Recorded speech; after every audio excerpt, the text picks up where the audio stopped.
Salut à toutes et à tous, bienvenue dans un nouvel épisode de QLS, épisode 76, ça commence à faire. Le meilleur podcast Euroleague, vous connaissez déjà, je suis avec mon gars Brad Soin, qui revient de vacances. Toujours en vacances mon gars, ça va ou quoi? Ouais, ça va, tranquille, franchement. On a passé un petit week-end sympa. Ouais, t'étais où? Bien. Là, tu es dans le sud-ouest.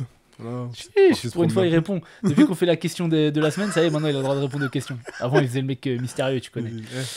Bref. On est là pour parler d'Euroleague. Cette semaine, il y a eu encore une double journée.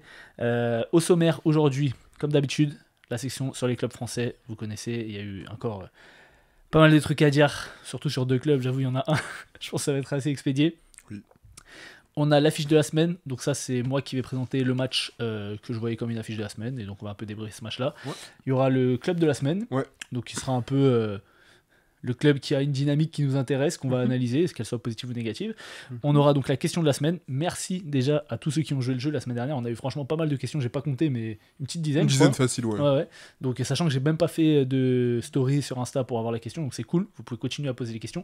Évidemment, on pourra en traiter qu'une par semaine, mais continuez à poser des questions. Ça fait des commentaires, ça fait de l'engagement. Et surtout qu'on essaiera d'y répondre à certaines questions durant l'émission, quoi. Il y a des questions, par exemple, qu'on nous a posées, on va peut-être pas en faire un débat. On ne devait pas faire le débat sur TJ Shorts aujourd'hui. Bah si. Ah, on le fait? Bah oui. Ok, ouais, on pourra en parler. Donc du coup, il y aura un débat. Ouais. T'as une émission à faire 6 heures, il va falloir qu'on s'aspide. Et le 5 majeur. N'oubliez pas, évidemment, de liker la vidéo, de commenter donc, pour la question de la semaine, ou si vous avez des trucs à dire. Hein. Si vous mettez question de la semaine, je réponds juste ce que je note, mais sinon on peut répondre évidemment aux commentaires. De vous abonner, je l'ai dit ça, de vous abonner, de booster la vidéo également, merci franchement, à chaque fois on est dans les 80 000 points boost, faut viser les 140 000 pour être dans le top 100, donc ça veut dire il y en a plein, ils like, juste vous booster, tac, petit slide dans les commentaires, vous cliquez sur booster, et vous abonnez au compte Insta et TikTok QLSpod, qui marche bien, hein. Ouais. Qui marche pas mal. Non, ça marche pas mal. Franchement ça fait des 30K vues et tout. Pétage. Donc voilà, on est parti? Bien sûr. Allez, on commence tout de suite sur les clubs français.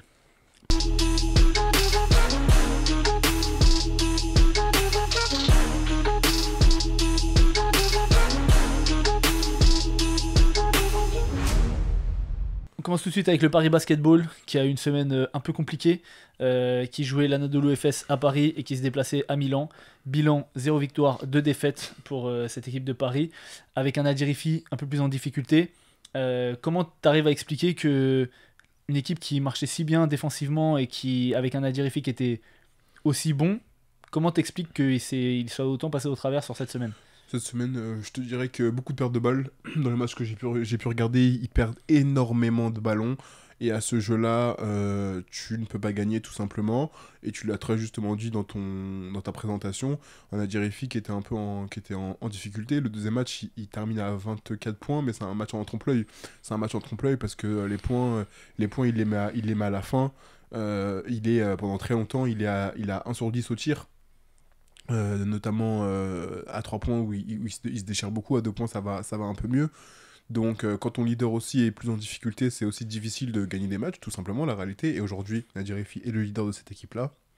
Ils ont perdu beaucoup de ballons, et des ballons qui font mal, parce qu'à chaque fois qu'ils veulent revenir dans le match, ils se font une perte de balles et ils se font crucifier. Notamment, j'ai en tête le match contre Milan avec un Harmony Brooks qui rentre et qui met des tirs de haut niveau. T'es là, Harmony Brooks tel qu'on le connaît. Hein. Il est là pour ça. Hein. Il est là pour ça, clairement. Donc voilà, non, j'ai trouvé Paris cette semaine, je te dirais, un peu fatigué, mais en même temps, c'est une double journée aussi. Il faut pouvoir l'encaisser, cette double journée-là.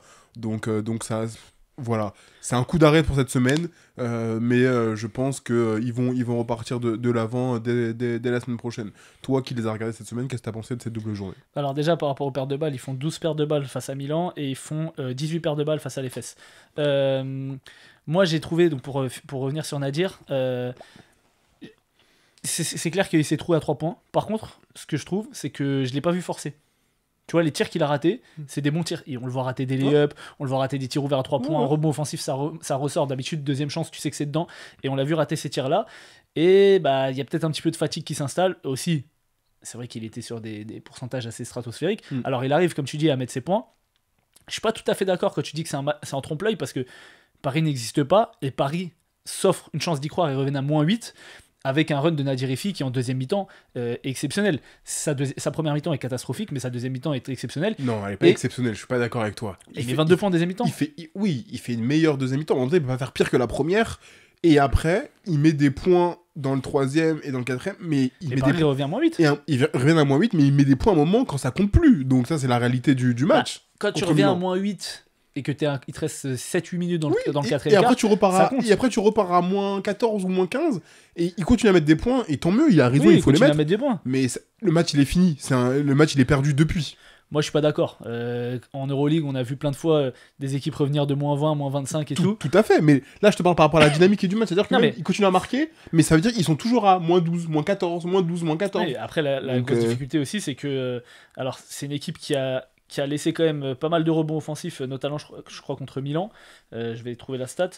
Faut pas que je reste trop longtemps, mais ouais, ils prennent 14 rebonds offensifs Milan. Bon, tu me diras, Paris en prend 18. Paris est une équipe qui domine normalement au rebond, mais là, sur les possessions clés, justement, déjà qu'ils n'ont pas eu d'adresse, et en plus, ils ont laissé Milan avoir des secondes chances. Contre l'Efes, c'était un peu plus serré. Oui, c'était un match qui était plus serré, mais encore une fois, Nadir Rifi, moi c'est ce que j'ai dit même dans le groupe parisien, Nadir Rifi fait 17 points, 2 sur 8 au tir, 0 sur 8 à 3 points, c'est-à-dire il fait 2-16 au tir. 5 passes, 2 pertes de balles, 16 dévals, parce qu'il fait 13 sur 13 au lancer. Tu perds de 10 contre les fesses, avec un Nadir Rifi à 2 sur 16 au tir.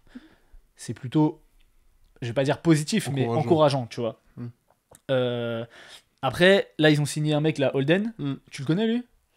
Apparemment, il a fait quelques stats en NBA un petit peu, à voir. C'est un poste 2 qui peut scorer, on va voir. C'est vrai que quand il n'y a pas Nadir, t'as Justin Robinson, mais qui est vraiment de moins en moins, j'ai l'impression, dans de la création pour les autres et de plus en plus dans de la création pour lui. Alors, quand ça marche, c'est bien, mais c'est pareil, c'est vraiment le Nadir Rifi de l'année dernière. Et après, autour, c'est un peu juste, surtout que là, il n'y a pas eu Jeremy Morgan, on n'a toujours pas Lamar Stevens, et c'est vrai que sur le poste 3, ça a un peu manqué, j'ai trouvé. Voilà, comme tu as dit, les principes défensifs, ils sont toujours là. Ça manque encore de solutions si Nadir et Justin Robinson ne sont pas dedans à la création. Ouais. Tu vois des bonnes équipes d'Euroleague, tu as quand même plusieurs créateurs. Même si tu as des intérieurs comme Amat Mbaye ou comme Derek Willis qui apportent des bonnes minutes, je pense que c'est encore un peu léger. Donc, avoir cette nouvelle recrue, ce qu'elle va pouvoir apporter, je m'en fais pas pour Paris. Ils sont à 4-4. Le but, c'est pas qu'ils finissent top 6. C'est clair. Et clairement, là, ils sont toujours dans le wagon. Tant qu'ils sont dans le wagon pour la lutte au play-in et qu'à la fin, ils arrivent à faire une bonne série, c'est ce qui va compter. Maintenant, ce qui est vrai, c'est que Paris n'a pas l'effectif, c'est ce qu'on avait dit, pour jouer avec une telle intensité toute la saison, avec les double week, plus la Coupe de France, plus le championnat de France, etc. Il y a des moments, ils vont passer au travers et ils l'ont montré. Ça arrive, l'Euroleague, c'est long. Hein. La saison, elle est longue.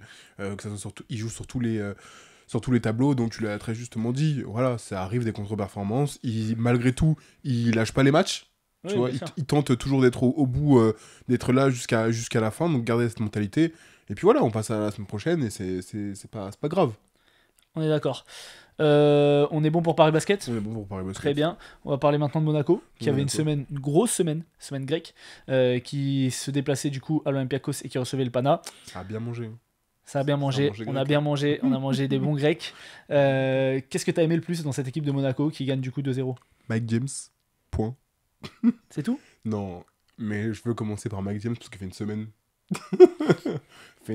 Le copain quand même. Tu te prends l'Olympiakos et le Pana. Moi, ils sont dans mes prétendants au Final Four. On les a notés, bien sûr, avec Monaco.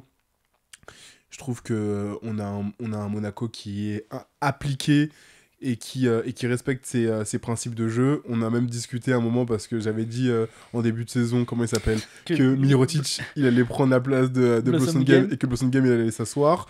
Je crois que Blossom Game a dit, Bradley, tais-toi parce que je connais rien au basket, c'est mieux, tu la fermes. Il est là défensivement, il est là offensivement. À un moment, il a une séquence où il met des tirs qui font du bien. Je trouve que j'aime beaucoup toujours ce que comment ça s'appelle Mathieu Strazel il apporte, bien entendu. C'est petite bagarre avec Taylor Dorsey. Il se laisse pas faire, c'est un joueur confirmé d'Euroleague, c'est un international français, il a de quoi répondre, il a les épaules pour ça. Monaco part avec cette victoire de l'Olympiakos. Et je veux dire aussi bien sûr un shout out à monsieur Eli Okobo, parce que franchement, quel match contre l'Olympiakos. Il a été très fort sur la deuxième mi-temps. L'équipe de Monaco, au global, est forte sur la deuxième mi-temps. Non, j'aime voir cet effectif-là. Donc, et si je dois faire un petit résumé rapide sur le Pana, bon, bah là, à ce niveau-là, on attendait, je vais pas en dire trop parce que le Pana, j'y viendrai tout à l'heure, mais on attendait comment dire ça, un derby, j'ai envie de dire, avec de l'intensité, sauf que le Pana se joue à l'envers. Et en jouant à l'envers face à cette équipe de Monaco-là qui est, j'ai l'impression, plutôt bien construite, avec différentes forces, tu te fais punir, tu te fais sanctionner. Et quand ton leader, qui est Mike James, parce que c'est leur leader, même si ce n'est pas le seul, il joue comme ça, adieu, tu peux pas gagner. Ils sont trop forts sur la transition, ils sont trop forts sur le jeu 1 contre 1, et en plus de ça, défensivement, c'est très costaud, c'est très très solide, tu perds des balles, parce que c'est un peu leur péché mignon, et en plus de ça, quand tu te dis, vas-y, ça va être compliqué, on doit reprendre un tir dur, McGame s'amuse à faire des séquences où il met des 8 points, voire 10 points d'affilée, avec des fadeaway dans tous les sens. Les 3 fadeaway, là, au bout d'un moment, 2 sur TJ Short et 1 sur je sais plus qui. Tire derrière la planche, ouais, c'est abusé. Tire derrière la planche, ça me filoche. Ouais, bah au bout d'un moment, merci les amis, allez, bonsoir, et on va prendre la victoire, quoi. Moi, cette semaine de Monaco, je leur dis juste bravo, parce qu'ils ont gagné en équipe, collectivement, et individuellement, ils ont été plus forts que les individualités du Panathinaikos. Alors, je suis d'accord. Le match contre le Pana, pour moi, ils les ont désossés dans le sens où vraiment, j'ai jamais vu le Pana inquiéter Monaco. On voit à la fin Mathieu Strazel qui met sa petite feinte, qui fait sauter Kendrick Nunn. Alors, on parlera du Pana, mais c'est vrai que la ligne arrière du Pana, défensivement, ça fait peur. Il y a un mec que tu n'as pas cité quand même, Alpha Diallo. Oh oui. Il fait un match contre l'Olympiakos. 27 points, 32 dévals. Ouais. Il est monstrueux. Ouais. Il met les lancers clutch à la fin. Défensivement, il est là. Moi, je trouve que vraiment, comme tu as dit, ils ont fait une semaine de champions. Et j'ai écouté un peu le podcast Basket News et ils disent, on le sait avec Monaco, même tu vois, nous, on est français, mais... Enfin, moi surtout. Mais... Attends quoi? Attends. On va laisser passer ça. Depuis quand on est Team RN ici? Ça a changé ici, c'est comment? De quoi? Comment ça, surtout moi? Non mais arrête gros, le Rassemblement National n'est pas raciste. Je te rappelle que c'est un parti qui se bat pour le peuple. Ouais, promis. Hein promis, hein.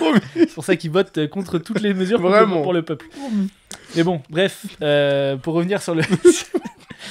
sur le basket, même à l'étranger, ils savent que voilà, Monaco, c'est une équipe de sénateurs, de temps en temps ils vont avoir ce qu'ils appellent une off night, c'est vrai. Et quand va falloir être là, en tout cas en saison régulière ils ont été là, l'année dernière aussi on a vu sur la demi-finale du Final Four ils ont été là, la finale c'était un peu compliqué, mais voilà, contre l'Olympiakos, Monaco a aussi une énorme adresse sur la deuxième mi-temps, ils mettent 10 de leurs 16 derniers tirs à 3 points, donc ça permet aussi de prendre cette avance. Il y a des faits d'arbitrage, bon on va pas revenir dessus, mais c'est vrai que les arbitres cette semaine se sont un peu distingués. Voilà, j'ai pas grand chose à rajouter sur ce que tu as dit. Monaco, c'est une équipe qui tourne très bien. J'aime le parti pris qu'a pris Spanoulis avec la gestion de Blossom Game et de Mirotic.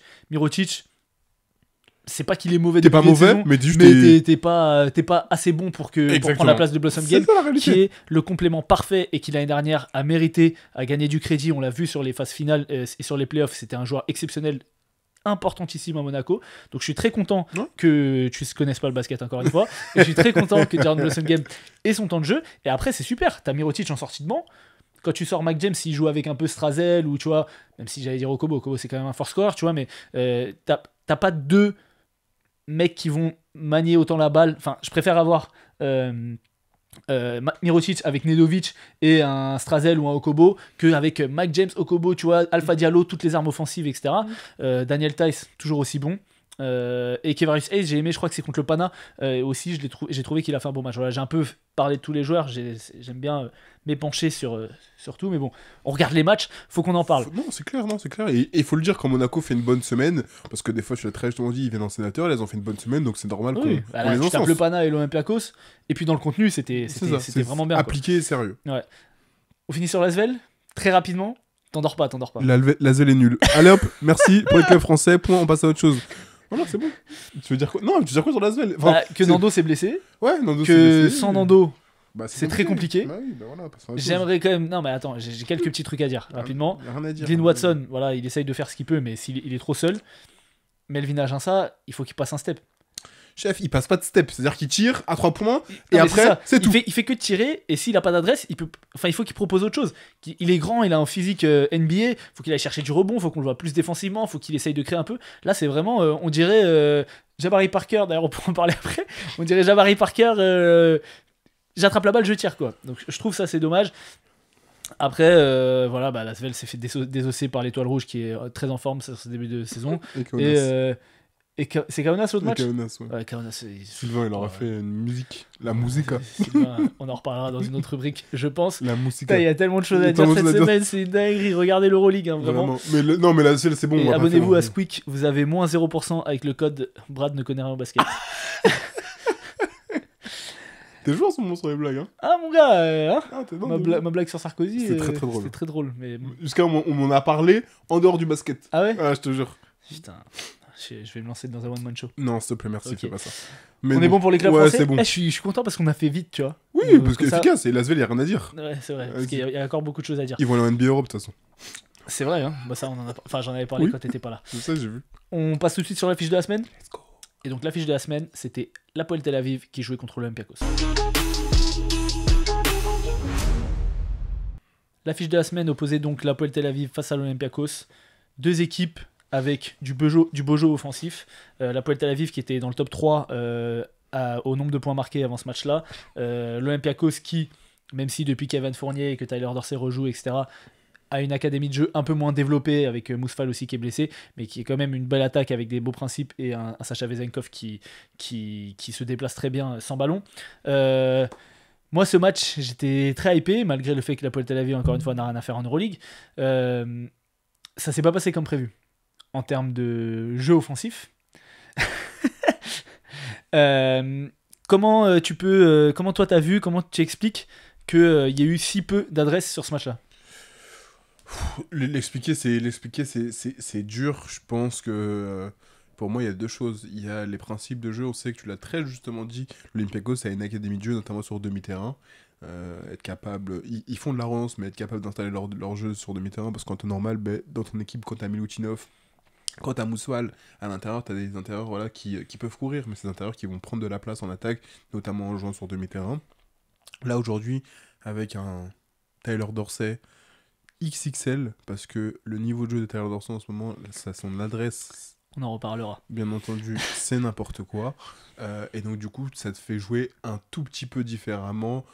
Tu as plus de tirs en première intention, tu as plus de jeux de 1 contre 1. Et j'ai l'impression que l'équipe l'accepte parce que je vois Vezenkov lui faire des retours de passe sur la première balle. L'équipe accepte ça et Bartokaz accepte ça. Sur ce match-là, j'étais hypé aussi, comme tu l'as très justement dit, mais il n'y a pas eu tant d'adresses que ça. Et je pense que la deuxième mi-temps, l'Olympiakos a eu des principes défensifs qu'on ne leur connaît pas tout le temps. Là, je parle collectivement. Et l'Hapoel Tel Aviv était en galère en fait. L'Hapoel Tel Aviv était en galère. Autant sur la première mi-temps, c'est vraiment un manque d'adresse, je trouve. Sur la deuxième mi-temps, l'Hapoel Tel Aviv ne pouvait pas développer son jeu. Colin Malcolm, il était en prison. Comment il s'appelle? J'ai oublié. Tu veux dire qu'il est sous mandat d'arrêt international, c'est ça? Non, c'est pas dans ce sens. Dans ce sens-là. Vassili Micic, merci. Vassili Micic. Tu es en train de l'insulter dans le. Qui n'arrivait pas à mettre un tir. Alors il fait un match catastrophique. Il fait un match cata. Alors même si à la fin de match, etc. Fin, j'ai dit pardon. Il se réveille, voilà. J'ai dit, c'est pour ça. Ouais, j'ai noté. Est-ce que c'est pour ça qu'on te paye 6 millions? Oui. Après mes 2 tirs à 3 points je pense. pour égaliser, j'ai dit ok, je comprends pourquoi t'es. Voilà, c'est ça, exactement. Je pense qu'on a dit la même chose. Et après, sur la fin, j'aurais pu lui redire. Mais il fait un match, voilà. Antonio Blakeney, qui est plutôt bien sur l'adresse depuis le début de la saison. Là, c'était un peu plus compliqué. Ça va, il fait. Ouais. Non, il est pas dégueu. Il se fait contrer 2 fois par Franck Nilikina quand même. Ça, on va le dire. Et Franck Nilikina, j'aime beaucoup ce qu'il propose à l'Olympiakos depuis le début de saison. Ouais, par contre, là, il fait un match, à part les 2 contre, il est dramatique. Oui, là, mais depuis le début de la saison. J'ai même précisé depuis le début de la saison. Mais là, il est. Mais là, voilà. Wow. Et donc, je pense que sur la deuxième mi-temps, et moi, ça m'a un peu surpris de voir l'Olympiakos aussi fort défensivement, parce que j'ai pas l'habitude de voir Thomas Walkup défendre, oui, d'accord, de voir Mousfal mettre des contres, etc., oui, ok, mais voir collectivement, tous ensemble en même temps défendre, c'est pas habituel. Toi, comment tu l'as vécu ce match-là? Bah, moi, pour rejoindre ce que tu dis, déjà, il y a un joueur que j'ai vu défendre et qui avant était soi-disant un plot, etc. Commence pas à dire Evan Fournier, on va se battre. Bah, Evan Fournier. Je savais que t'allais dire ça. Mais ça, c'est une légende urbaine, en fait. Moi, je l'ai déjà toujours dit ici. Non, mais moi, je suis le premier à avoir Ah. dit que Evan Fournier, ça n'a jamais été un mauvais défenseur. Hein. Voilà, merci. C'est juste que c'est ce qu'on disait de lui. Vas-y. Mais là, le voir se transformer comme ça en Ouais. stopper défensif, faire des grosses pressions, aller récupérer des balles sur Vassili Micic sur la fin de match, etc., ça faisait plaisir. Et c'est pour ça aussi qu'il a autant joué, même si après ça a payé, tu vois.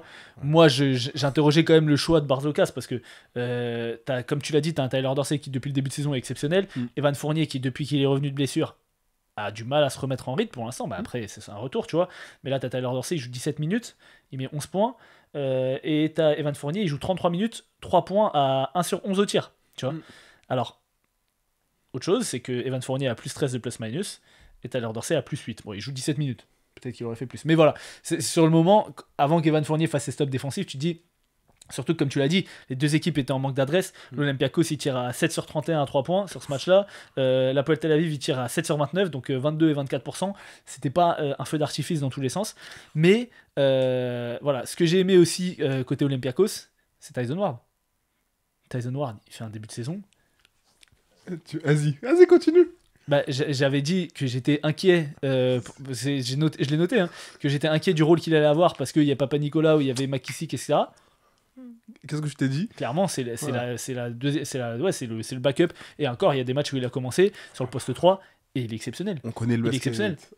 Déjà, défensivement, on sait l'animal que c'est, mais aussi offensivement. Moi, c'est là qui m'impressionne.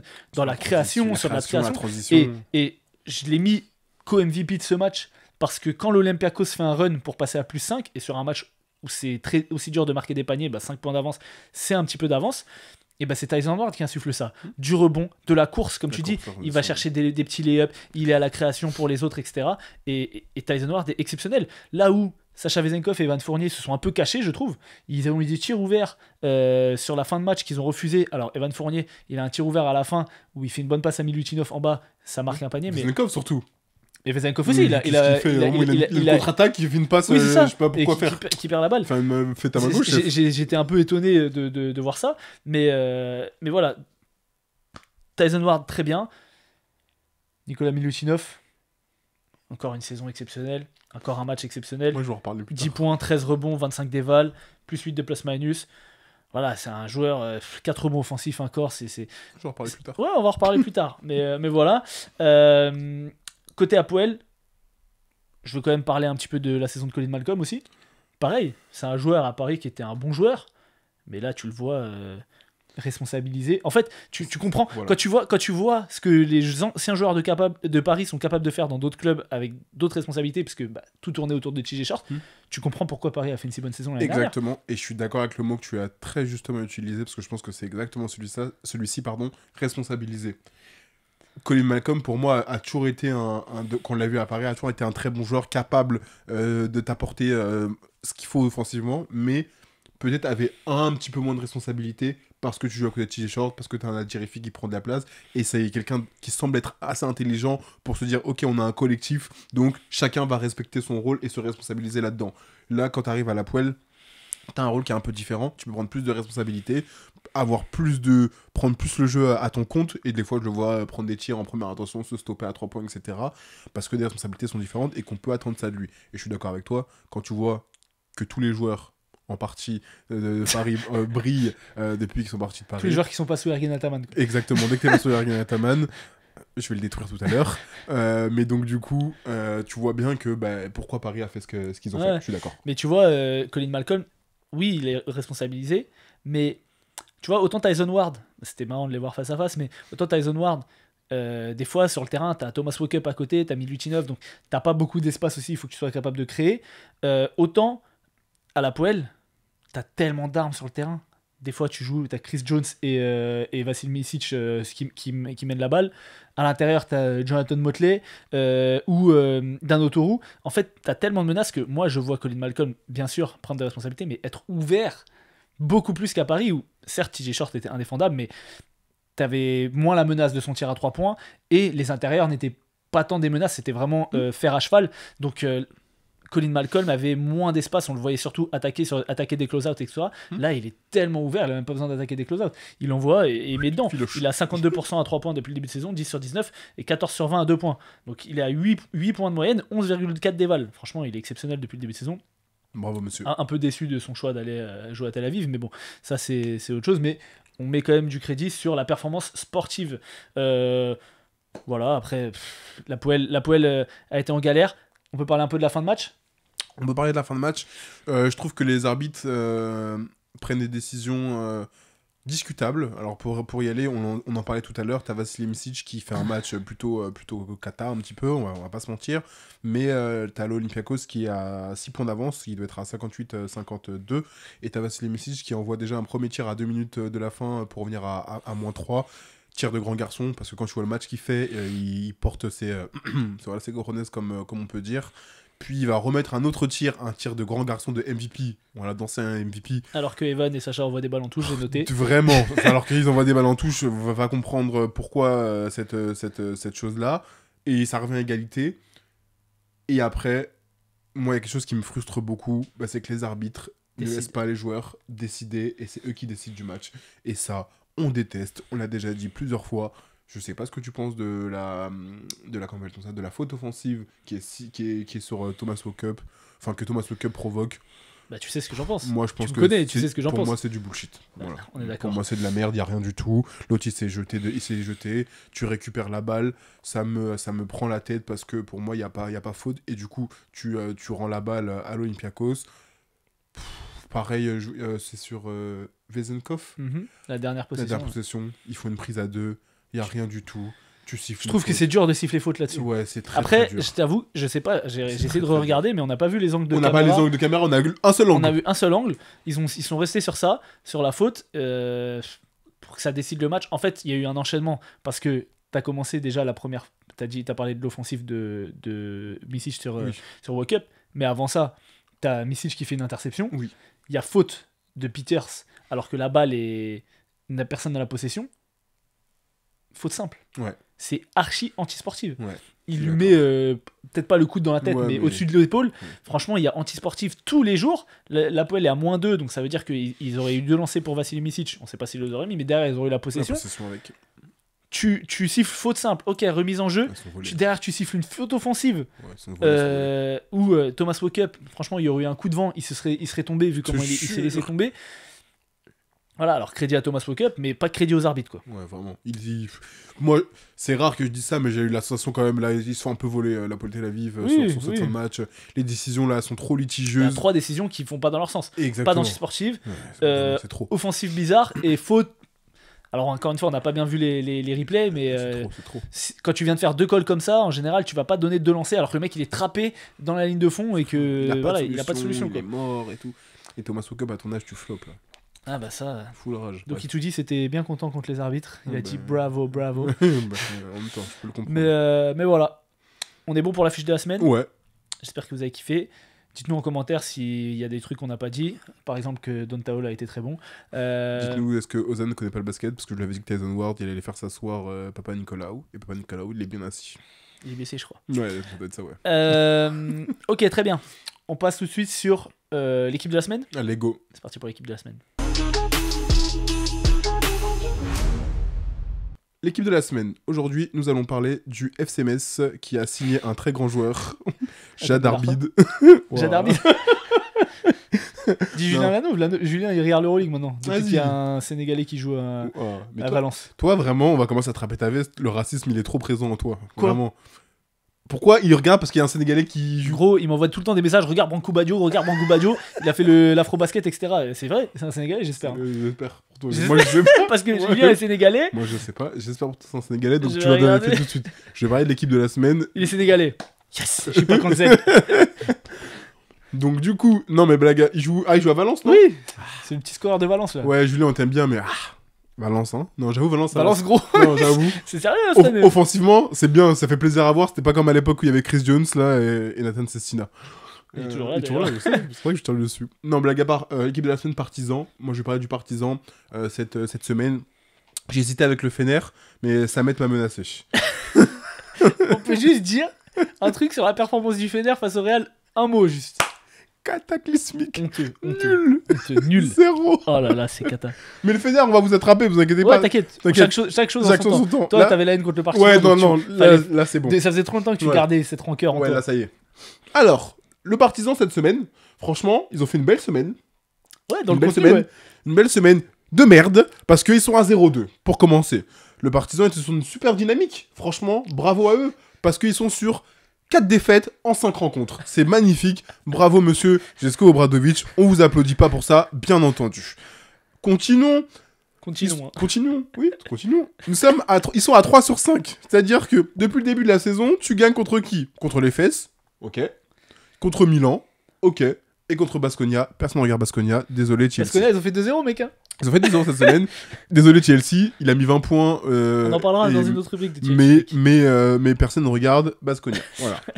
Tu perds contre Paris, tu perds contre le Real, tu perds contre Barça, Dubaï et la Puel. Alors, je veux bien entendre que c'est difficile, et on le sait, ils ont signé Nick Calates, parce que t'as eu la blessure de Carlick Jones. Et de... Ah, l'autre là, qui ont signé de NBA. Le meneur là, arrière. Qui ça, j'ai pas vu. Oh, mais gros, putain. Shake vas-y. Milton. Oui, merci. Je voulais voir si tu l'avais. Mais Non, donc, je l'avais fait. non, mais du coup, oui, Shake Milton. Et Carrick Jones qui s'est blessé. La blessure de Carrick Jones fait beaucoup de mal parce que qu'est-ce que tu vois du Partizan? C'est comme un poulet sans tête. Et je vais faire une analogie avec la NBA, justement. Donc, très belle transition. J'ai l'impression de voir les Houston Rockets. J'ai l'impression de voir les Houston Rockets. Pourquoi? Parce que De maintenant ou de l'époque James Harden? l'époque Hakeem Olajuwon. Pas trop. Pas trop du coup. Hein. Pas vraiment. non, mais là, maintenant, parce que ils sont plutôt fournis sur les ailes, ok, d'accord, à l'intérieur, t'es plutôt fourni, mais le poste 1 est le poste le plus important au basket, et ça se ressent. Ça se ressent parce que le Partizan ne prend jamais de tôle. Ils perdent pas de 30 points toutes les semaines. Par contre, le Partizan, dans les fins de match, dans les moments clés, dans les moments de prendre des décisions, c'est catastrophique. Et là, je m'adresse directement à 2 personnes. Un joueur qui n'a pas joué cette semaine, enfin qui n'a pas joué sur le deuxième match, Oui. Oui. Monsieur Jabari Voilà. Parker, On va attraper sa veste. 0 minutes. En fait, c'est pas la oups. Au bout d'un moment, le basket, c'est un sport collectif. C'est un très fort joueur de 1 contre 1, il n'y a pas de problème. Sauf que si tu veux faire que du 1 contre 1, va jouer au 3-3, mon pote. Si tu veux juste jouer pour toi, fais un autre sport. Fais des 3-3 avec les équipes des États-Unis là pendant l'été et arrête de venir casser les couilles aux joueurs du Partizan. Parce que là, cette semaine, le Partizan fait 0-2 et ils perdent le deuxième match. Il n'était pas là. C'était déjà mieux. Exactement. C'est mieux en fait. C'est mieux. Alors après, malheureusement, John Washington et Sterling Brown ont décidé de reprendre le rôle et la cape. Donc c'est un peu chiant. Mais on va dire qu'eux savent se tempérer. Donc j'espère que il va se tempérer, Jabari Parker, parce que c'est plus possible de voir, j'ai la balle, je joue pour moi, je tire. Je joue pour moi, je tire. Au bout d'un moment, tu peux faire ça quand t'as un très très très fort joueur. Kendrick Nunn, il fait du playmaking, mais très souvent, il joue pour lui. Ouais, mais Kendrick Nunn, il est champion. Ouais, mais Kendrick Nunn, il est MVP. Poto, t'as pas ce carnet d'adresse-là, donc commence à rester tranquille. Deuxième point, John Washington et Sterling Brown. On vous aime bien. Moi, Sterling Brown, c'est un joueur que j'aime bien. John Mais- Washington aussi, moi. Et John Washington. Mais au bout d'un moment, quand la fin de match, elle est là, et que tu fais que envoyer à 3 points, 8 possessions d'affilée, au bout d'un moment, il faut proposer autre chose, les amis. Là, sur le deuxième match, ils jouent contre eux. Il joue contre Barça. Le Barça, et ils perdent grâce à un tir de Will Calburn. Ils sont dans la rencontre. Un tir Un exceptionnel. tir quand même. Franchement, exceptionnel. s'ils prennent ce match. Pour moi, c'est un scandale que le Ouais. Partizan perde, Ouais. ce match-là. Tu regardes les statistiques, ils ont plus de rebonds, ils ont plus d'interceptions.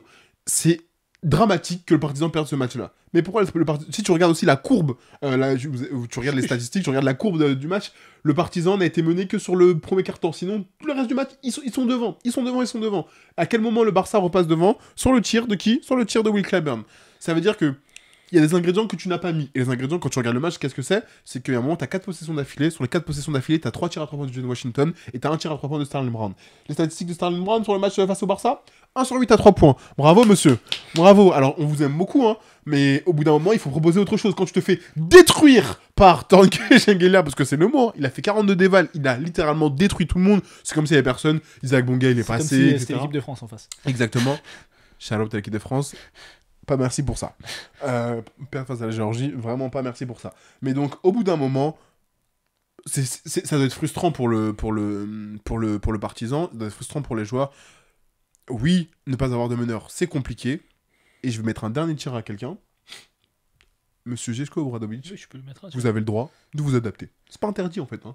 C'est pas interdit de s'adapter. C'est pas interdit de proposer des choses. C'est pas interdit quand t'as un joueur qui a fait 15 et 13 cette semaine de se dire ah, mais si on continuait à lui mettre la balle, peut-être qu'on pourrait gagner des matchs.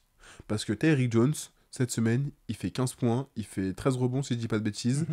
Et il fait Voilà, c'est ça la stat la plus importante. 5 ou 6 passes 7 passes décisives. décisives. Donc au bout d'un moment, je pense que t'as un intérieur qui domine, il met des N1, il prend des rebonds.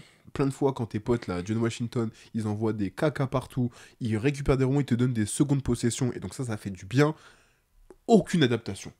Aucune adaptation. À la fin, t'as l'impression que Tyreek Jones, c'est un U18 qui vient dépanner parce qu'il n'y a plus de joueurs. C'est un U18. C'est un U18. Ouais, ben, comme ça, tu gagnes pas de match. Tu gagnes pas de match. Et la vérité, c'est que vous êtes à 3-5 aujourd'hui. Continuez comme ça, vous allez terminer comme l'année dernière. Alors, t'avais des choses à dire. Mais bon, j'ai fini. Je suis d'accord avec toi. Je vais pas répéter ce que t'as dit. Maintenant, moi, il y a une autre chose qui me dérange, c'est l'utilisation de Bruno Fernando. Sur le premier match, quand tu vois que Jabari Parker est laissé sur le terrain alors que Bruno Fernando fait une très bonne première entrée. Il vient d'arriver. Hein ? Il vient d'arriver. Ouais, mais chef, tu as vu ce qu'il a fait quand il arrive au Real. T'as vu ce qu'il a... Enfin, tu signes un mec. Je suis d'accord. Tu sais, voilà, je suis désolé, tu sais ce qu'il apporte. Jabari Parker, il est dans le trou depuis. Il joue, là sur le deuxième match, il joue 19 minutes et il est plutôt bon. Il a plus 13 de plus-minus d'ailleurs, alors que tu perds le match. Sur le premier match, il joue combien de temps Jabari Parker, il joue 19 minutes. Bruno Fernando, il joue 13 minutes. Alors que Jabari Parker, il est dramatique. Et je suis désolé, ça marche bien, Tyreek Jones et Bruno Fernando. Est-ce qu'aujourd'hui, quand tu regardes l'équipe du Partisan, tu te dis le meilleur passeur de ton équipe, ça doit être Ah bah non. Tyreek Jones. Ah bah non, c'est un Et problème. j'adore Tyreek Jones. Ah oui, bah oui, moi aussi. Mais franchement, c'est un problème. quand je pense à Tyreek Jones, je pense à qualité athlétique, Oui. dissuasion, Oui. menace sur alley-oop, Oui. bonne main et bon footwork. Mais création, c'est vraiment le dernier truc auquel je pense. Bah, Et ce qui est hyper frustrant, c'est que Tyreek Jones, il est à 6 passes d'ess début 3ème quart. Hein. Donc, comme tu l'as dit, Željko Obradović, il a le droit de dire à ses C'est meneurs, quand vous vous faites trapper, parce que John Washington, on dirait moi sur pick and roll. Oh, il garde la balle, il met 1000 en fait. Lâche la balle, gros, tu te fais trapper à chaque fois. Ton pivot, il est à 6 passes décisives dans le 3ème quart-temps. Il arrive à créer soit sur du short roll, soit il arrive à les finir, etc. Vraiment, Et t'as des pivots, et on parle pas de Osetowski aussi, qui a un bon intérieur, qui a des bonnes mains, qui est capable d'écarter le jeu. Tu as ce qu'il faut à l'intérieur. Sur le premier match, c'était flagrant, c'est ce que j'ai noté. Le Partizan, s'ils mettent la balle à l'intérieur, il meurt. Mais je suis désolé, en tant que coach, tu dois dire à tes arrières, mettez la balle à l'intérieur, arrêtez de jouer du pick and roll. Et encore, même si Tyreek Jones, tu vois, il est tellement mobile, il est tellement rapide qu'on l'a vu, notamment contre le Barça quand il était défendu par Vezeli, etc. Il fait ses petits in and out, il attaque, il va jouer du face-up, mais c'est pas grave, c'est sa manière de jouer. Il est dans lui, Osetowski et Bruno Fernando, ils sont dans un état d'esprit collectif. C'est-à-dire que quand il y a une coupe ligne de fond, on l'a vu, les trois intérieurs se trouvaient très bien entre eux. Il y a eu des très bonnes relations grand-grand. Et je trouve ça dommage qu'on n'utilise pas plus ça quand tu as des extérieurs qui sont autant avec des œillères. Genre John Washington, et encore une fois, il fait un super match. Il fait une perte de balles de con à la fin, mais il fait un super match avec de l'adresse et tout. Mais bah oui, parce que derrière, il passe à plus 1. Et derrière, il y a Sterling Brown qui rate un lay-up tout seul. Mais c'est vraiment frustrant. C'est un super joueur, mais gros, tu peux pas faire aussi peu bouger la balle. C'est pas possible. Et défensivement, t'as le droit aussi de t'adapter. T'as le droit de proposer d'autres choses. Parce que le Partizan, il faut savoir que c'est 84 points en moyenne de marqués. Sur leur défaite, c'est 97, 101, 93, encaissé 89. ou marqué. Eux, ils marquent en moyenne 84 points. Okay. 84,6 pour être précis normalement. Et quand ils sont dans leur défaite, donc dans leurs 5 défaites depuis le début de la saison, en 8 rencontres, c'est 97 points encaissés, 101, 93, 89, 78. Ouais. Donc à un moment... donc là, c'est la défaite avec le plus bas score qu'ils ont pris. Exactement. À un moment, tu vas pas gagner de match. Hein. C'est sûr et certain. Si tu encaisses autant de points, ils sont proches des 100 points à chaque fois. Ouais, tu vas pas gagner de match, mon gars. Bah, sauf si t'es Valence ou si t'es Paris Basket. Mais pour l'instant, t'as pas le jeu offensif. Parce que il faut aussi noter que le Partizan, avec la belle équipe qu'ils ont, c'est l'avant-dernière équipe aux passes décisives. C'est une équipe, on l'a dit, 1 contre 1, 1 contre 1, 1 contre 1, 1 contre 1. Alors maintenant que Jabari Parker est allé s'asseoir, peut-être qu'ils vont en faire un peu plus. Cela dit, ils font Ils font combien sur ce match-là? C'est contre le Barça. Ils font 21 passes d'ess. Ils sont à 16 de moyenne. Hein. Je pense que c'est leur record sur la saison. Et il y en a 7, donc un tiers, rien que pour ton poste 5. Donc, il faut qu'il y ait un changement sur ça. Nick Calates, qu'en attendre? Franchement, son entrée, elle était vraiment anecdotique, voire mauvaise. Après, il a joué 5 minutes. Oui, le oui, poteau, non, il s'est mais pas entraîné encore. C'est pour ça que Voilà. je dis, on va voir ce qu'on peut en attendre. T'es un meneur. Oui, mais bon, sur la saison qu'il a fait à Monaco, Non, mais t'as l'impression que Nick Calates, c'est pas aujourd'hui la solution. C'est pas Nick Calates d'il y a 10 ans, c'est sûr et certain. Même d'il y a 2 ans. Mais oui, mais t'as un meneur qui a crucifié Monaco derrière. Oui, mais c'est il y a 2 ans. Oui, il y a 2 ans. Mais tu as un meneur. Et aujourd'hui, ça leur manque trop. Carrick Jones s'est blessé depuis le 17 octobre, si je dis pas de bêtises, le 16 ou 17 octobre, là, sur la double journée de cette semaine-là. Et depuis 2 semaines et demie, c'est trop porte ouverte YOLO. Ils ont pas de meneur, il n'y a pas d'installation de jeu. Carrick Jones, il amène ça. Et quand je faisais le parallèle avec Houston, c'est exactement la même chose. Je vois Houston jouer. Oui, t'as. Comment ça s'appelle? T'as. J'ai la phrase en vlite, pas du tout. T'as Kevin Durant. Mais tu parles de ceux de maintenant, du coup. Oui, de ceux de maintenant, bien sûr. T'as Kevin Durant, t'as Şengün, etc. Sauf qu'à chaque fois, dans les fins de match, t'es en galère, t'es en difficulté. Et on l'a vu contre OKC. T'es devant tout le match. Et à la fin, comme t'as pas d'installation de jeu, t'as pas de mec qui peut mettre la main sous la balle. T'as pas de mec qui peut mettre des tirs qui. La balle sous le bras plutôt. Ouais. C'est la main sous la balle, c'est porté du coup. Tu peux mettre le bras sous la balle. T'as pas de mec qui peut installer. Si. La balle sous le bras. La balle sous le bras. Ouais, t'as dit le bras sous la Oh balle. putain, la balle sous le bras.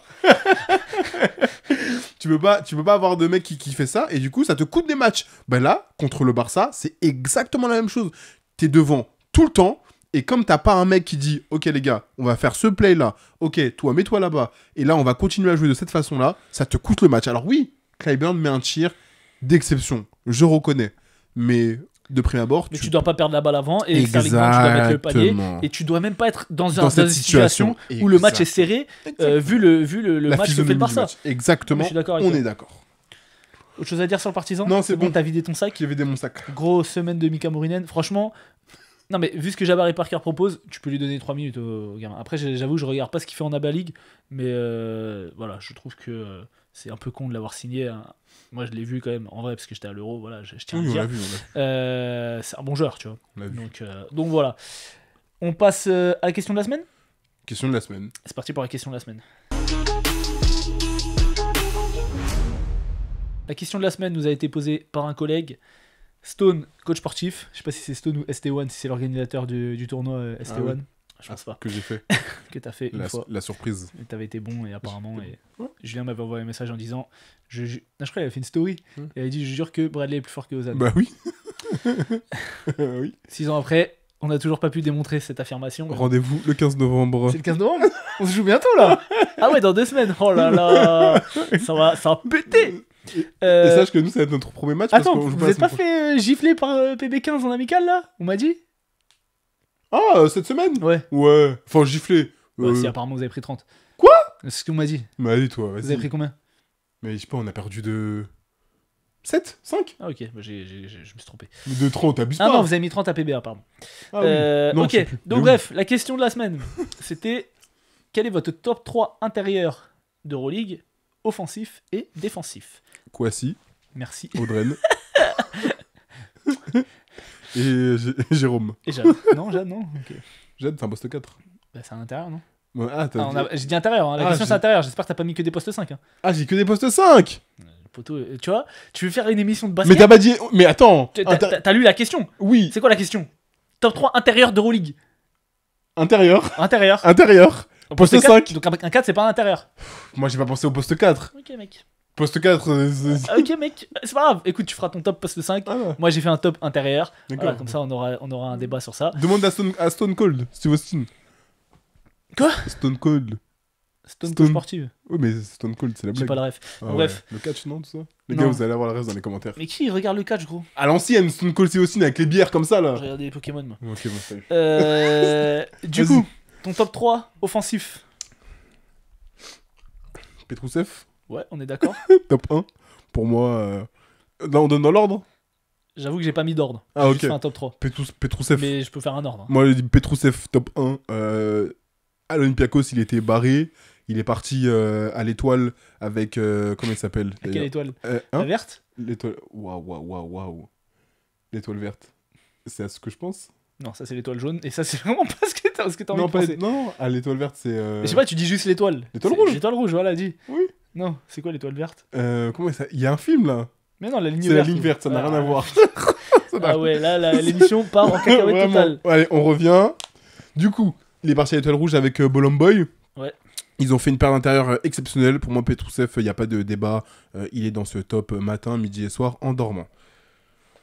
On peut donner ses stats. Tu sur peux la donner saison. ses stats en attendant. Il a mais... 16 points, 6 rebonds, 1,5 passes, 1 interception, 22,4 d'éval. Je crois qu'il est top 3 à l'éval dans une équipe de Dubaï avec des pourcentages pour un intérieur à 42,9%. Bon, tu me dirais, il a pris que 7 tirs à 3 points, mais voilà. Et Non, 57% à 2 points, 90% quasiment au lancer. fort, Donc c'est un c'est fort. pivot qui est en train de faire un 50-40-90 presque. C'est fort. Pas mal. C'est fort. Après, est-ce que Milutinov, ça te parle? Ouais. Moi, ça me parle. Il est pas dans mon top 3. Moi, il est dans mon top. Il y a des mecs que j'ai sortis et que j'aime d'amour, mais j'ai sorti. Ouais, mais parce que vu que t'as fait poste 5, Oui. à la limite, vas-y, pourquoi pas. C'est pour ça. Du coup, Milutinov, que j'ai en poste 5, je trouve que on se rend pas compte du travail qu'il fait, de l'apport offensif, notamment sur les rebonds offensifs qu'il a avec l'Olympiakos, les secondes, les troisièmes possessions qu'il offre à l'Olympiakos en permanence en l'absence de Mousfal. Bravo Milutinov. C'est un poison. Le footwork, c'est un poison.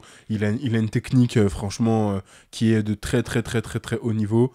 Et Il a 12 points, 8 rebonds, avec des pourcentages à 72% au tir, 21,5 d'éval sur la saison.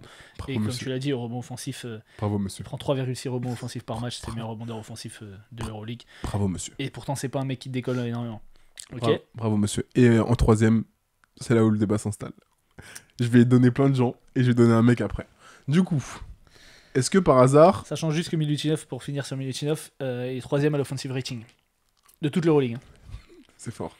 Roman Sorkin, ça te parle? Ouais. Ah ouais? Bah regarde. Ouais, parce que toi, je crois que tu dors un peu.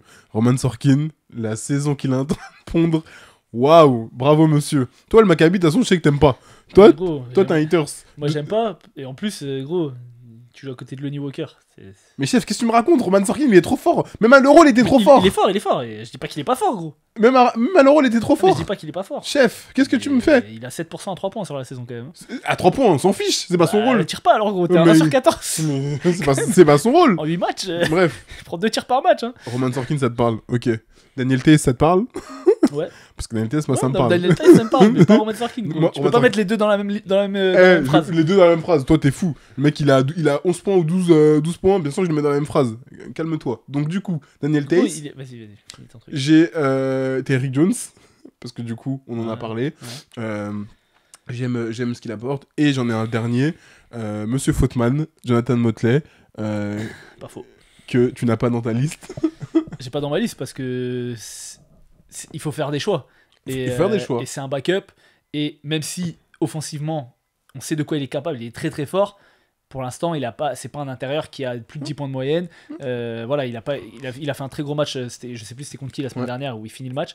Mais oui, j'ai pas donné la note clé. Ok, très bien. C'est un haters. Ok. Donc du coup, ton troisième, c'est qui? Daniel Tays. Évidemment. Daniel Tays parce que offensivement et défensivement ce qu'il est capable de faire, parce qu'il apporte tellement à Monaco, parce qu'il est trop polyvalent en fait. Ce joueur est trop polyvalent. Il est capable de s'écarter, il est capable de tirer à 2 points, short roll, alley-oop. Il a trop des bonnes mains. C'est un couteau suisse. Il est trop fort. Il est trop fort. Et ce qu'il a apporté à Monaco, c'est trop bien. Ok. Et toi Alors, je te donne mon top 3. Vas-y, En troisième, j'ai Daniel Tays. suceur. Non, j'avoue, t'as raison. Daniel Tays. Ouais. T'as tout dit. Vas-y. Ok. En deuxième, j'ai Philippe Petrousev. Logique. Et ça se tape avec le numéro 1, C'est qui? Sacha Vezenkov. Ah oui, parce que t'as mis... Oui, parce que J'ai du mis coup, t'as mis poste poste 4. Ouais, ok. Évidemment. Sacha Vezenkov, c'est voilà, un mec Ah oui, qui est capable ouais. de te mettre des 40 points en Euroleague, très excellent pourcentage, même si C'est là, vrai. il fait un début Mais de saison. depuis le début de saison, tu vois, là, on n'a pas dit ton top intérieur Euroleague, là, parmi tous les joueurs qui existent, on a dit par rapport au début de saison. Oui, mais parce que tu sais, parce qu'on est tellement habitué à des stats hors normes qu'on dit, mais Sacha Vezenkov, il est à 18 points, 8 rebonds quand même. C'est vrai. 36% à 3 points, Pardon, 55% à 2 points, 90 au lancer, Pardon, 23 monsieur. d'éval. Oui, Donc pardon, oui, monsieur. c'est un petit peu en dessous de ce Voilà. qu'on pourrait espérer, mais ça reste Ça reste numéro 1 exceptionnel. d'intérieur d'Euroleague Je suis d'accord. offensivement. Je suis d'accord. Offensivement. Voilà. On passe sur l'aspect défensif. Allez, let's go. Vas-y, dis-moi ton top 3 Walter défensif. Tavares. Ok. Non, Tavares, bien sûr, c'est le premier qui me vient en tête tout de suite. Voilà. Attends, j'ai juste une mention pour... Bon, vas-y, je dirai après. Vas-y. Parce que c'est offensif et défensif. Ok. Walter Tavares, bien sûr, avec le Real, on n'est plus à présenter ce qu'il est capable de faire, les dissuasions qu'il apporte sur le terrain. En plus, il a d'excellentes mains, mais ses lancers francs. Bravo, monsieur. Autoroute, ça te parle ? Ouais. Parce que moi, ça me parle bien. Et ce qu'il propose, j'aime beaucoup défensivement ce que Daniel Autoroute propose. On sait qu'on peut le trouver offensivement, mais défensivement, dans la protection de cercle, dans les rebonds, bravo monsieur. Du coup, je rementionne Terry Jones, une nouvelle fois. Défensivement ? Défensivement, je rementionne Terry Jones parce qu'il reste une menace, mais avec une grande surprise. C'est peut-être pas moi, je vais mettre un joueur, c'est peut-être pas le meilleur, pour le coup, mais je suis vraiment impressionné par ce que fait l'intérieur de l'Asvel. Comment il s'appelle Bodur Massa ? Non, mais pas tout. Mais arrête, tes conneries. Armel Traoré ? Mbaye Ndiaye. Je suis C'est un assez. poste 5, Mbaye Ndiaye. C'est pas un poste 5. Ah, tu retournes, on va t'en mettre une. C'est pas un poste Dites-le dans 5. les commentaires. C'est pas un poste Oui, j'ai bloqué le poste 5. Mais- Mbaye Ndiaye, c'est un 3, frère. Laisse-moi. Des fois, il joue petit small ball. C'est ça ton top 3 ? Là, c'est mon top 3. Ouais. Ok. Moi, mon top 3, dans l'ordre, Moses Wright. Et Moses Wright, franchement, quand tu prends ses qualités offensives et ses qualités défensives, Ah oui. Moses Wright, deuxième au defensive rating de toute l'Euroleague. Oui, Kaona, c'est premier en plus. Voilà. Bien sûr, j'y ai Et pensé un aussi. ancrage défensif exceptionnel, très fort défenseur, athlétique, capable de Ouais. contrer. Il est très mobile, donc il peut switcher sur des C'est petits. vrai. Et offensivement, voilà, c'est un intérieur avec des Je très suis bonnes mains. d'accord. Il a le potentiel pour être Je suis d'accord. top 5 intérieur Euroleague, Je suis sans d'accord. aucun problème. Je suis d'accord. Numéro 2, Jimishima Moneke. Parce que t'as Parce pris- que premier au Mm. defensive rating. Parce que pareil, c'est un poste 4 hybride qui peut jouer de 3 à 5, qui apporte l'énergie, qui est loin d'être étranger avec le bon début de saison de l'Étoile Rouge. Comme c'est bizarre. Et voilà, donc Non, t'as raison. les statistiques vont en son sens. Et en plus, on l'a dit, c'est un mec qui est hyper mobile. Il peut défendre sur des grands, il peut défendre sur des petits. Et donc voilà, hyper polyvalent. Et en numéro 1, j'ai évidemment Walter Tavares parce que même si le Real pour l'instant traîne un peu la patte, sauf contre le Fener où là on avait dit que c'était le Real d'il y a 2 ans, quand Walter Tavares est sur le terrain, Oh, c'est ça. l'équipe n'a rien Mais oui, à voir. mais Même oui. si carré contre le Fener, le Real c'était la muraille de Chine. Tout le Vraiment. monde a mis des contres. Vraiment. Garouba il met 3 contres, Trela il met des contres et tout, c'était abusé. Mais voilà, je mets Walter Tavares, qui est donc lui 5ème au defensive rating sur toute l'Euroleague. Donc la mention dont je voulais parler, c'est Nicolo Melli. Oh oui. Parce que Oh, Nicolo oui, Melli, oui. Oh oui. on Oui, en avait oui. parlé, je sais pas si t'étais là ou si c'était quand j'avais fait tout seul, Non, j'étais là. mais que c'est un intérieur qui switch beaucoup Je sur suis les petits d'accord. et qui est très mobile, qui est très intelligent dans ses placements Je suis défensifs. d'accord. C'est clairement pas un 5, hein, mais il joue poste 5 Je pense que avec ça, le ouais. Fener. Et offensivement aussi, il fait tellement de bien. C'est le basket à l'état pur. Donc pour moi, il est pas top 3 parce que ni offensivement ni défensivement, il peut dépasser les mecs qu'on a cités. Mais c'est un D'accord. intérieur de très grande qualité. Et voilà, il s'est fait casser le cul par Walter Tavares et Ousmane Garouba. Autre chose à dire ? Non. Très bien, Shout out à Moses Wright. très bien. On va passer tout de suite sur le débat du jour. Est-ce que TJ Shorts doit revenir au Paris Basket ? Notre bien-aimé TJ Shorts est avec nous aujourd'hui pour nous parler de sa saison au Pana. TJ, thank you for coming in. Hope everything is doing good for you. What are your first impression of your start of the season in the Panathinaikos? Yeah, you know. Je t'ai pris la grosse tête, TJ, réponds ma gueule. It's been difficult. You know, Argentine is a son of a bitch. Bon, c'est bon, on peut parler sérieux. Let me talk. Non, bon, blague à part. Blague à part. Chuch. Chiche. Qu'est-ce qu'il y a? T'as quelque chose à dire?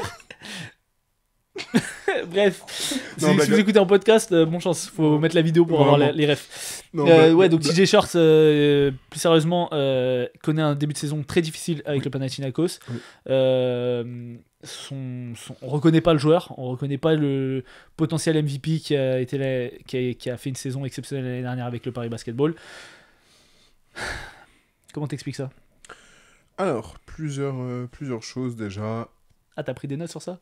Moi, ça va venir du cœur. Non, ça peut venir du cœur, Ouais. mais je voulais regarder un peu les statistiques, Ouais, je vais parce sortir qu'il les stats. y a à la fois l'impression visuelle qu'on a forcément quand tu regardes les matchs, et après il y a les statistiques que tu as par rapport au jeu. Il faut savoir que TJ Short, cette année, pour l'instant, en 8 matchs, c'est 6 points, 0,8 rebonds, 2,8 passes, et à l'éval, c'est 6,5. Tu me diras, ça fait 8 matchs. Ok. La première statistique, moi qui me fait mal au cœur, entre guillemets, à ton avis, c'est laquelle? Le temps de jeu. Exactement. Exactement. De toute façon, on va être d'accord. Hein, Un seul match au-dessus des 20 minutes. Ah, c'était pas le match contre. C'est contre qui, Baskonia? Parce que Maccabi, Non, Baskonia. Et qu'est-ce qui s'est passé à ce match-là? il fait pas 15 points, il fait son meilleur rival, il fait des 17 ou 19. Et qu'est-ce qui s'est passé à ce match-là? je, T'as regardé le match ou pas? je sais plus. Ok. Arkinatama s'est fait exclure. Ah oui, c'est vrai, Voilà. c'est vrai, c'est vrai. J'ai vu le match, oui, c'est vrai, il a pris une double technique. Voilà. Voilà. Ce petit con là. Et donc, Et heureusement que TJ Short se réveille parce que sinon. Je sais pas, il le gagne ce match? mais c'est pas Baskonia, hein. Attends, je vais regarder. Vas-y. Vérifie parce que j'ai un Ouais. doute. Je vais regarder, vas-y. Mais en tout cas, on est d'accord, c'est un seul au-dessus de 20 minutes. Donc déjà, c'est un problème. En moyenne, il a 14 minutes. C'est-à-dire que c'est 13 minutes de moins que l'an passé. Donc l'année dernière, avec Paris, il jouait 27 minutes. Donc déjà, ça, c'est ton premier X et ton premier point. Quand t'as un TJ Short, tu recrutes TJ Short, t'as vu ce qu'il a fait à Beaune, t'as vu ce qu'il a fait sur les 2 saisons à Paris. C'est pas pour le faire jouer 13 minutes, comme si t'avais Marius Grigonis, au bout d'un moment. Deuxième point, il joue un tiers des minutes de son équipe, c'est-à-dire quasiment rien. Troisième point, et ça c'est une statistique que j'ai été regarder, il joue 6,7 possessions, contre 18 l'an passé. Donc c'est un problème. Mais il a un usage rate. Là, il est à 21% d'usage rate. Il était à 31 à Paris l'année dernière. Donc c'est un problème. Alors après, je sais qu'il joue à côté de Kendrick Nunn. Je veux bien l'entendre. J'ai aucun problème avec ça. Sauf que ça montre la pauvreté technique, en tout cas qui est capable de mettre techniquement Ergin Ataman. Il est incapable de faire jouer ses joueurs et ses forts joueurs manière de ballon. Il est incapable de le faire. Kostas Loukas, quand il le met sur le terrain, il le fait parce qu'il a une telle expérience de l'Euroleague. C'est tellement un mec qui a tout connu qu'il est capable d'installer des plays. Mais, entre guillemets, on a vu Lorenzo Brown comment il l'a utilisé l'année dernière, c'est-à-dire catastrophique. Et il a fait une saison cata. Kendrick Nunn, il lui met pas de play. Il dit rentre et joue, mon grand. Fais ce que tu veux. Et il est tellement fort en 1 contre 1 que forcément, ça passe. Mais c'est pas possible de faire jouer TJ Short de cette façon-là. Si tu le mets pas au cœur du projet, et quand je dis au cœur du projet, ça veut dire qu'il doit jouer plus que Kendrick Nunn, ça veut dire qu'il doit tirer plus que Kendrick Nunn, mais c'est dans l'installation. Si tu ne le mets pas au cœur du jeu, ça ne sert à rien de l'avoir. Ah, c'est contre Bologne. Ils Ils ont perdu en plus. C'est Bologne. Il y a des matchs, qu'est-ce que je vois? Je vois TJ Short, il est dans le corner. Mais il est sérieux? J'ai TJ Short dans le corner, comme si c'était un poste 3, comme si c'était un shooter à 3 points. Lucas Vildoza qui doit attendre la balle et tirer. Frérot, tu n'as pas vu comment TJ Short il joue? Donne-lui des écrans, donne-lui du pick and roll, il va battre son défenseur, et après il va créer soit pour lui, soit pour les autres. Là, il tire moins de lancer franc. Il est moins percutant, il perd des balles dans son tir, dans son jump shoot. Quand il s'arrête au niveau de la ligne de lancer franc ou même un petit peu plus bas, je le vois se faire contrer, je le vois hésiter, faire des hosannes, il saute, après il sait pas quoi faire, il fait une passe, la passe elle est hasardeuse, donc même s'il perd pas la balle à ce moment-là, ça tue l'attaque. Au bout d'un moment, si tu l'as pris, et t'as pris TJ Short, c'est pour le faire jouer comme TJ Short. C'est pas pour le faire jouer comme on va tirer sur personne, mais comme Lonnie Walker. Ouais, encore, Lonnie Walker, il a la balle dans les mains. Il a la balle dans les mains. Non, moi, je suis d'accord avec toi.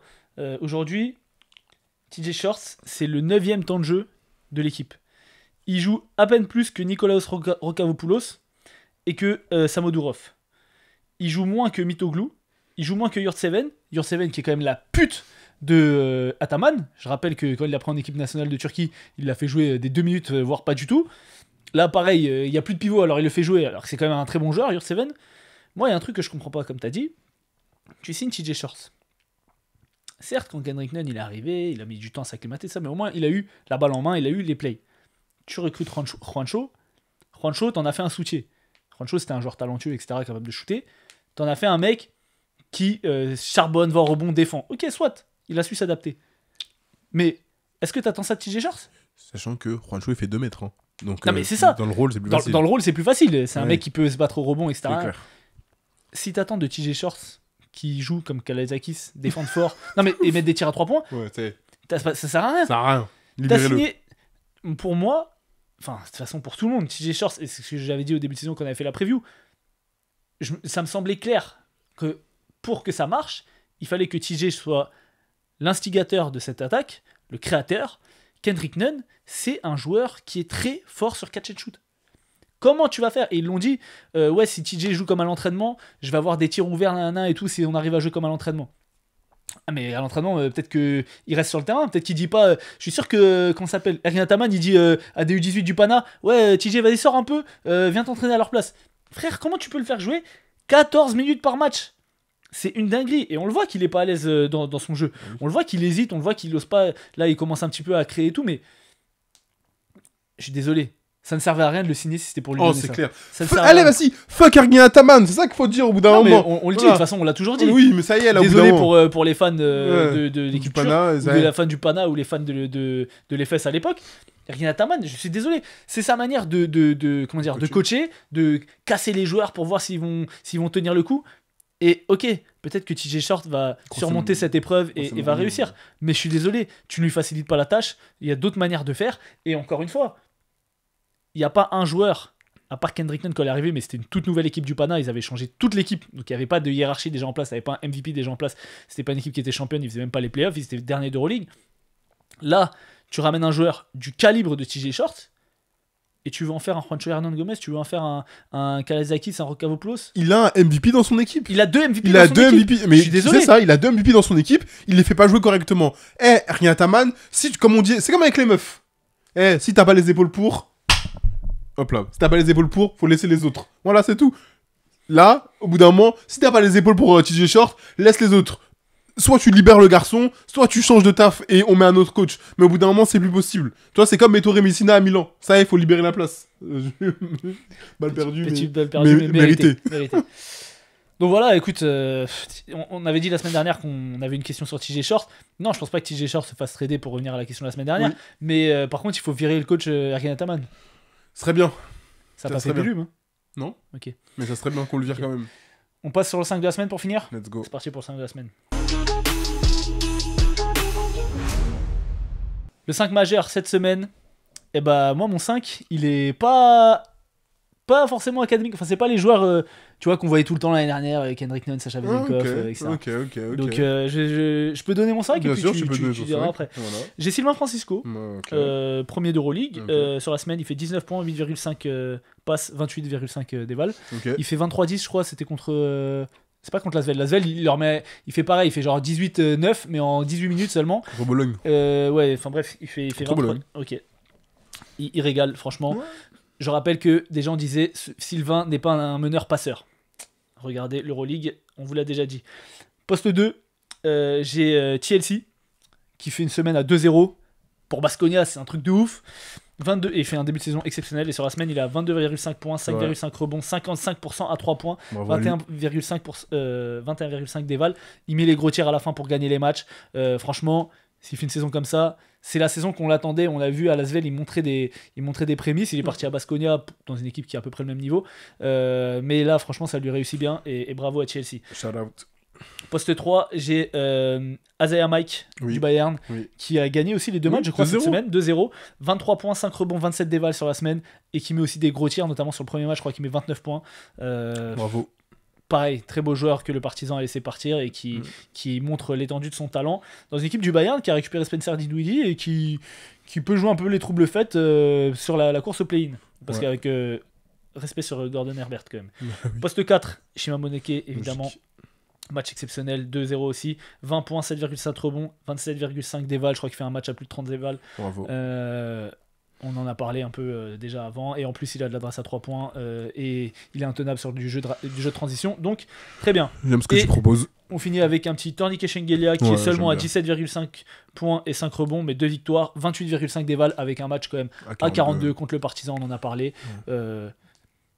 Revigoré, les 2 joueurs de Bologne qui sont partis, ça pose question sur l'environnement de Bologne et de Dusko Ivanovic. Mais bon, bref, voilà mon 5. J'ai exactement le même, à l'exception de Chelsea. J'ai Mike James à la place. Ouais. Que tu mets Chelsea, c'est pas du tout déconnant. 2-0, c'est pas souvent. En fait, c'est comme sur le deuxième match contre le Pana, tout le monde a taffé.